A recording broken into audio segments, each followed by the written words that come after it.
السلام علیکم ورحمۃ اللہ۔ روحانیت کیسے حاصل ہوگی اور روحانیت کی جو منازل ہیں وہ کیسے طے کر سکتا ہے کہ انسان روحانیت جو ہے وہ یہ ہے کہ اللہ تعالیٰ کا قرب حاصل کرنے کو روحانیت کہتے ہیں، اللہ تعالیٰ کے قریب ہونے کو روحانیت کہتے ہیں۔ اور میں سمجھتا ہوں کہ زندگی کا جو سب سے بڑا جو سکون ہے وہ روحانیت ہے۔ اگر آپ پوری زندگی کے اندر اس کے اندر ساری چیزوں کو جو ہے وہ دیکھ لیں تو سب سے زیادہ جو سکون اس آدمی کو آتا ہے جس نے روحانیت کی منازل کو طے کیا ہوتا ہے۔ باقی جتنے بھی لوگ آپ کو ملیں گے وہ زندگی تو گزار رہے ہوں گے لیکن ان کی زندگی میں سکون نہیں ہوگا، ان کی زندگی میں اطمینان نہیں ہوگا۔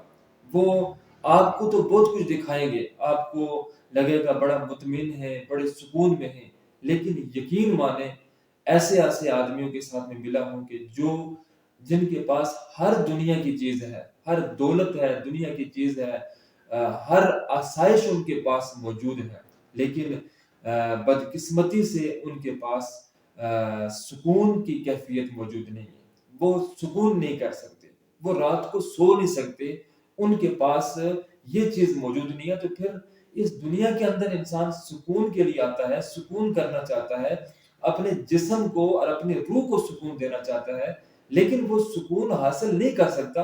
اس کی وجہ کیا ہے؟ سب سے پہلی جو وجہ ہے اس کی وہ یہ ہے کہ ناظرین ایک بات آپ کے ذہن میں ہونی چاہیے کہ یہ جو دل ہے نا یہ اللہ تعالیٰ کا گھر ہے، یہ اللہ تعالیٰ کا مسکن ہے، یہ سمجھ لیں کہ اللہ تعالیٰ کی رہائش ہے۔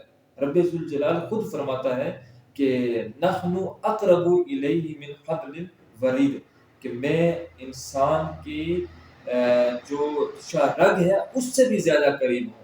تو گویا کہ انسان اور اللہ تعالیٰ فرماتا ہے کہ میں انسان کے ایک مسلمان کے دل کے اندر موجود ہوتا ہوں۔ تو گویا کہ یہ اللہ تعالیٰ کا گھر ہے، اللہ کا مسکن ہے۔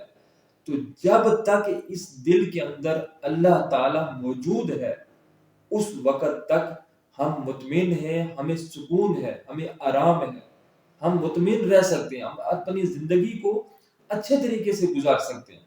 لیکن جب اللہ تعالیٰ کی ذات اس دل کے اندر موجود نہیں ہے اور اس دل کے اندر دنیا ہے، دنیا کا مال و متاع ہے، دنیا کی دولت ہے، تو پھر یقیناً وہ ساری کی ساری دولت، وہ آسائش، وہ سارے کا سارا جو آپ کی جائیداد ہے وہ آپ کو دلی طور پر سکون نہیں دے سکتی، وہ آپ کو اطمینان نہیں دے سکتی، نہ آپ کو جسمانی سکون مل سکتا، نہ آپ کو روحانی سکون کبھی میسر ہو سکتا ہے، اور نہ ہی آپ کو ذہنی سکون جو ہے وہ کبھی بھی میسر ہو سکتا ہے۔ تو گویا کہ ایک چیز آپ نے ذہن میں رکھنی ہے کہ روحانیت حاصل کرنے کا بہترین طریقہ جو ہے وہ سب سے پہلا بہترین جو طریقہ ہے وہ یہ ہے کہ اپنے دل کے اندر اللہ تعالیٰ کو جگہ دے، اللہ تعالیٰ کو دل کے اندر رکھیں۔ جب دل کے اندر اللہ کی ذات موجود ہوگی تو اس کے اندر اگر صرف اللہ کی ذات ہے، دنیا کی لالچ نہیں ہے، دنیا کا مال و متاع کی ہرس نہیں ہے اور دنیا کے پیچھے بھاگنے والی کیفیت نہیں ہے، تو پھر یقیناً میں آپ کو دعوے کے ساتھ کہتا ہوں کہ پھر اللہ تعالیٰ ہمیں جسمانی اور روحانی اور ذہنی اور قلبی سکون ہمیں اللہ تعالیٰ عطا کرے گا، اس میں کوئی شک نہیں ہے۔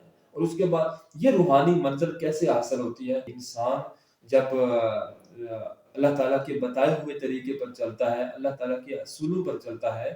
مثال کے طور پر میں آپ کو بتاتا ہوں کہ اللہ تعالیٰ نے یہ 5 نمازیں ہمارے اوپر فرض کی ہیں، یہ کس لیے؟ یہ روحانی سکون کے لیے، یہ روحانیت کے لیے فرض کی ہے۔ اللہ نے ہمارے اوپر رمضان کے روزے فرض کیے ہیں، وہ کس وجہ سے؟ وہ ہمیں روحانی سکون دینے کے لیے، وہ ہماری روحانیت کو، اس کی منازل کو طے کرنے کے لیے اللہ تعالیٰ نے ہمارے اوپر یہ فرض کیے ہیں۔ اس کے بعد اللہ تعالیٰ نے ہمارے اوپر زکوٰۃ فرض کی ہے، حج فرض کی ہے۔ آپ نے کبھی سوچا ہے کہ یہ ساری چیزیں ہمارے اوپر کیوں فرض کی گئی ہیں؟ وجہ کیا ہے اس کی؟ وجہ یہ ہے کہ اللہ تعالیٰ کو ان سے کوئی غرض نہیں ہے۔ کوئی نماز نہیں پڑھتا تو اللہ تعالیٰ کے خزانے میں کسی بھی قسم کی کوئی کمی نہیں ہے۔ اگر کوئی بندہ روزہ نہیں رکھتا تو اللہ تعالیٰ کے خزانے میں، اس کی سلطنت میں کسی بھی چیز کی کمی نہیں ہے، اس میں کوئی شک نہیں ہے۔ اگر زکوٰۃ کوئی نہیں دیتا تو کیا نعوذ باللہ اللہ تعالیٰ کو غریب ہو جائے گا؟ یا پھر اللہ غریب ہے جو آپ سے زکوٰۃ وصول کرتا ہے؟ اور پھر روزے یہ کیا کیفیت ہے کہ اللہ تعالیٰ انسان کو بھوکا اور پیاسا رکھتا ہے؟ تو اس کی وجہ کیا ہے؟ تو ناظرین، اس کی وجہ، بنیادی جو وجہ ہے وہ یہ ہے کہ اللہ تعالیٰ بیسیکلی رب ذوالجلال یہ چاہتا ہے کہ میرا بندہ جو ہے وہ میرے قریب ہونے کی کوشش کرے۔ اللہ تعالیٰ کی یہ چاہت ہے کہ انسان کا جو جسم ہے، جو اللہ تعالیٰ نے ہمیں عطا کیا، تو اللہ تعالیٰ نے ہم سے ایک سودا کیا تھا۔ اللہ نے فرمایا کہ یہ جسم میں تمہیں عطا کر رہا ہوں اور تمہیں اختیار بھی دے رہا ہوں۔ سارے کا سارا اختیار ہمارے جسم میں ہمارا اختیار ہے۔ وہ اختیار کیا ہے؟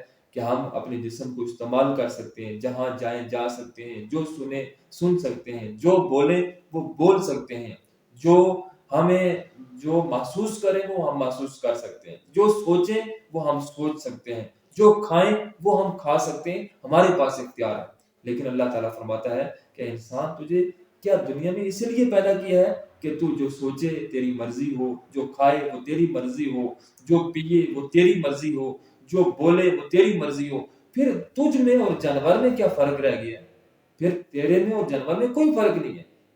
جانور بھی وہی کھاتا ہے جو اس کی مرضی ہوتی ہے، وہی پیتا ہے جو اس کی مرضی ہوتی ہے، وہیں جاتا ہے جو اس کی مرضی ہوتی ہے، وہ کسی بھی قسم کا پابند نہیں ہے۔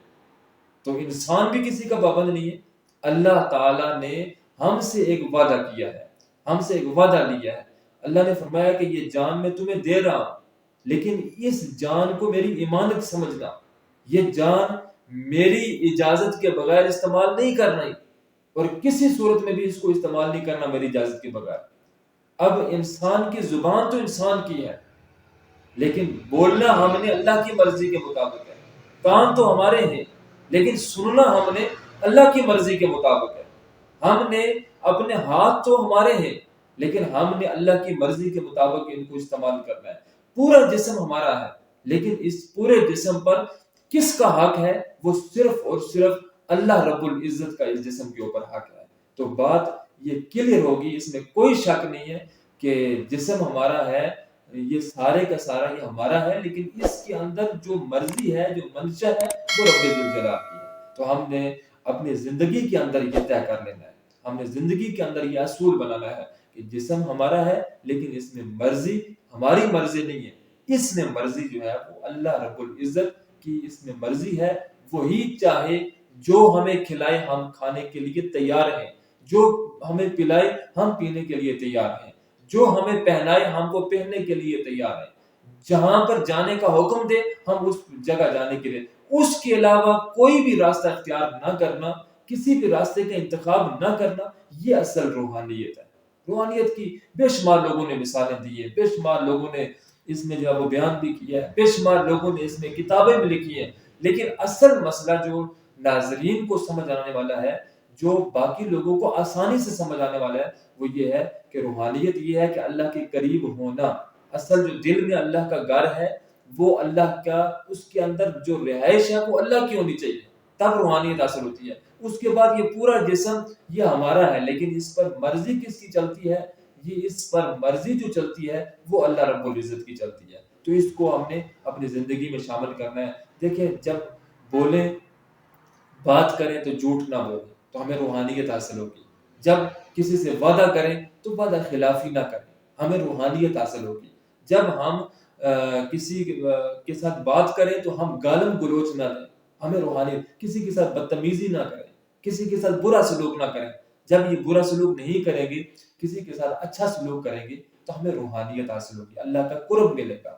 اور جب ہم بدتمیزی نہیں کریں گے، ہر ایک کے ساتھ تمیز کے ساتھ بات کریں گے، لوگوں سے حسن سلوک کریں گے، لوگوں کے ساتھ جب ہمارے اچھے تعلقات ہوں گے، لوگوں کے ساتھ ہم خوش اخلاقی سے پیش آئیں گے، ہم ایمانت کی حفاظت کریں گے، ہم لوگوں کے ساتھ ہم جو ہے وہ دھوکہ نہیں کریں گے، ان کے ساتھ زیادتی نہیں کریں گے، ان کے اوپر ظلم نہیں کریں گے، ہم کسی بھی قسم کا ظلم نہیں کریں گے، اور اللہ کی رضا اور اس کی خوشنودی کے لیے ہم جو بھی کام کریں گے اس میں اللہ کی رضا، اس کی خوشنودی شامل ہوگی، تو یقین مانیں کہ پھر ہمیں کسی پیر کے پاس، کسی مرشد کو تلاش کرنے کی ضرورت نہیں ہے۔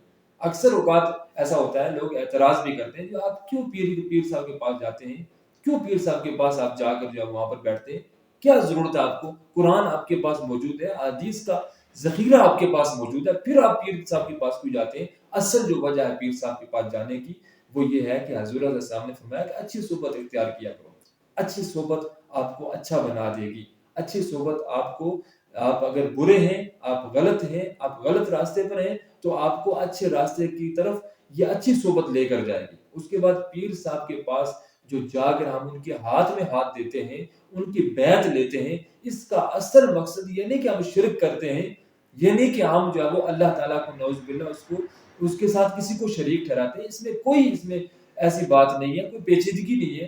اصل جو بات ہے وہ یہ ہے کہ ہم پیر صاحب کے ہاتھ میں ہاتھ دیتے ہیں، اصل میں ہمارا ہاتھ پہلے کس کے ہاتھ میں تھا؟ پہلے حضرت محمد مصطفیٰ صلی اللہ علیہ وسلم کے ہاتھ میں تھا۔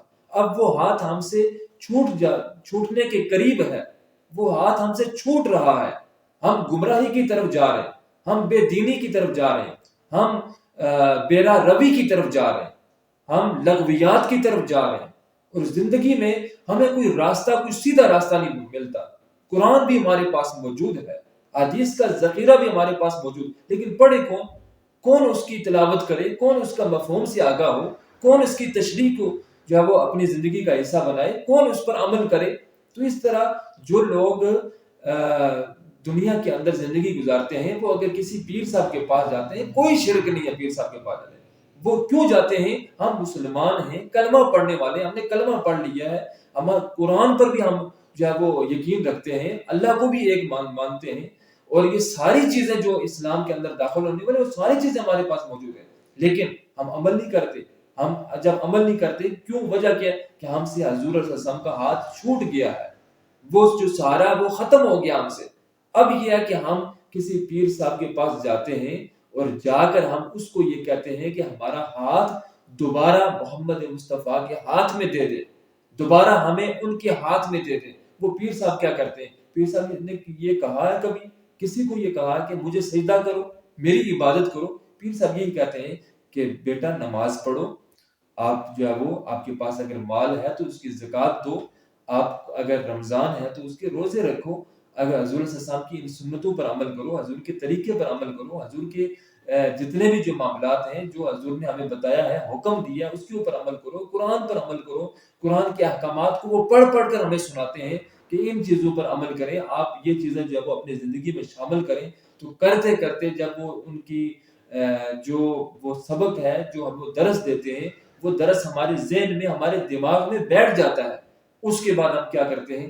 ہم جو ہے وہ دین اسلام پر عمل کرنا شروع کر دیتے ہیں، پھر ہم روحانیت کی منازل کو طے کرنا شروع کر دیتے ہیں۔ اور اس سے میں آسان مثال آپ کو دوں کہ پھر یہ ہمارا ہاتھ جو ہے جو چھوٹ گیا تھا، وہ ہمیں محمد مصطفیٰ کے ہاتھ میں، ہمیں یہ ہاتھ جو ہے وہ نصیب ہو جاتا ہے، ہم اس ہاتھ کو محمد مصطفیٰ کے ہاتھ میں تھما دیتے ہیں، اور محمد مصطفیٰ صلی اللہ علیہ وسلم ہمیں جو ہے وہ جنت کے راستے کی طرف جو ہے وہ گامزن کر دیتے ہیں۔ تو اصل جو روحانیت ہے وہ اس طریقے سے حاصل ہوتی ہے، ہر قسم کے گناہ کو چھوڑ دیں، ہر قسم کے فتنے کو چھوڑ دیں، ہر قسم کے برے افعال کو چھوڑ دیں، برے کردار کو چھوڑ دیں، بری مجالس کو چھوڑ دیں، ہم اللہ کے قریب ہونے کی کوشش کریں، خیانت کو چھوڑ دیں، بے راہ روی کو چھوڑ دیں، لغویات کو چھوڑ دیں، اور ہر قسم کی جو ہے وہ اس دنیا کے اندر جو بھی چیزیں جو گناہ کی چیزیں ان کے اندر جو ہے وہ آپ اس سے جو ہے وہ دور رہیں، تو یقیناً آپ کو روحانیت نصیب ہوگی، اور اس روحانیت کی وجہ سے اللہ تعالی ہم سے خوش ہوگا، اللہ ہم سے راضی ہوگا، پھر ہمیں سکون کی کیفیت ہوگی، ہمارا دل بھی سکون میں ہوگا، ہماری روح بھی سکون میں ہوگی، اور ہمارا جسم بھی سکون میں ہوگا، اور ہمارا ذہن بھی جو ہے وہ سکون کی کیفیت میں ہوگا۔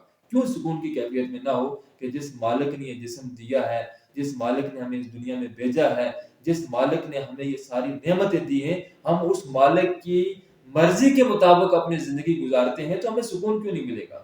ہمیں اطمینان کیوں نہیں ملے گا؟ کون سا وہ طریقہ جو ہمیں اطمینان حاصل کرے؟ یاد رکھیں، دنیا کے جو جتنے بھی جو دنیا ہے، اس دنیا کی تمام چیزیں ان کے اندر سکون نہیں ہے۔ سکون کس کے اندر ہے؟ الا بذکر اللہ تطمئن القلوب، اللہ تعالیٰ کے ذکر کے اندر سکون ہے، اس کی یاد کے اندر سکون ہے، اس کو یاد کرنے سے ہمیں سکون ملتا ہے، باقی کسی چیز کے اندر سکون نہیں ہے۔ دنیا کے اندر اگر کوئی سکون تلاش کرے تو آج بادشاہ ہے، وزیر ہے، کوئی مشیر ہے، کوئی بھی آدمی ہے، وہ سکون میں نہیں ہے۔